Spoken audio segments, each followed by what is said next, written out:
दो। अब आप देखिए मेरे दोस्तों बुजुर्गों, कर्ज हसना की एक डेफिनेशन सिर्फ अर्ज करता हूं, बाकी आगे जुमे को पढ़ेंगे।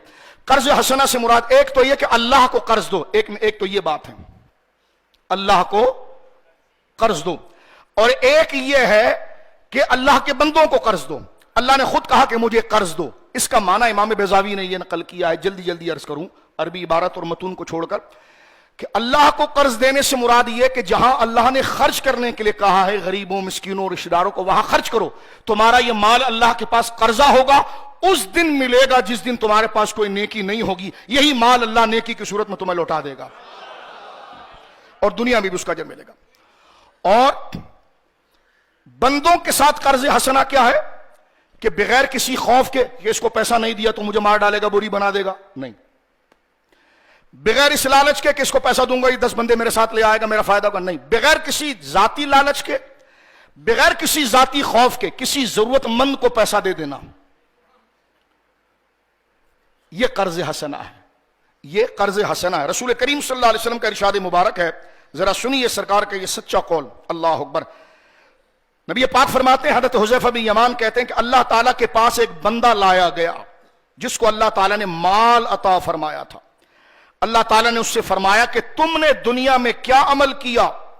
रावी बयान करते हैं, हालांकि लोग अल्लाह ताला से कोई बात छुपी भी नहीं है, फिर भी अल्लाह उस शख्स से पूछता है, तो वो बंदा कहता है, मेरे रब तूने मुझे माल अता फरमाया था और मेरी आदत दरगुजर करने की थी, माफ करने की थी, ढील देने की थी।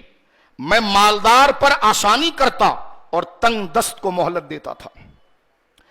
अल्लाह ताला ने फरमाया, मैं तुम्हारी बनिस्बत इस बात का ज्यादा हकदार हूं कि दरगुजर करूं यानी माफ करूं, सिवाय फरिश्ते मेरे इस बंदे को माफ कर दो। इन अहादीस से क्या पता चला कि सिर्फ उस मालदार ताजिर को सिर्फ इस वजह से माफ कर दिया गया कि वो तंग दस्त जो लोग थे यानी जो मालदार थे, अगर वो कर्जा लें तो उनके लिए थोड़ी वुसअत और मोहलत देता था, सख्ती नहीं करता था। और जो गरीब है उनको भी रुख्सत देता, और जब देखता कि ये दे नहीं सकते तो माफ कर देता। माल भी वो जो माफ कर दिया उससे 100 गुना उसके पास है। अल्लाह ने इस रवादारी और इस मोहलत और कौम को कुशादगी देने की वजह से अल्लाह ने उसको बख्श दिया। यहां उलमा ने लिखा कि छोटी सी छोटी नेकी को भी छोटी समझ के छोड़ना नहीं चाहिए, और छोटे से छोटे गुनाह को भी छोटा समझकर करना नहीं चाहिए, इसलिए कि छोटी सी गलती पर बंदा पकड़ा जाएगा और छोटी सी नेकी पर बख्श दिया जाएगा। तो वो मालदार जो बख्शा गया था वो सिर्फ इसलिए कि उसके पास मिसाल के तौर पर लाखों रुपए थे। अब एक बंदे ने उससे 100 रुपए लिए, तो 100 रुपए अगर उसके लाखों रुपए में से निकाल दिया जाए तो क्या हैसियत है, लेकिन देता वो कर्जा था, देता वो कर्जा था। लेकिन जब वो बंदा लौटा ना सके तो उसको रिलीफ देता।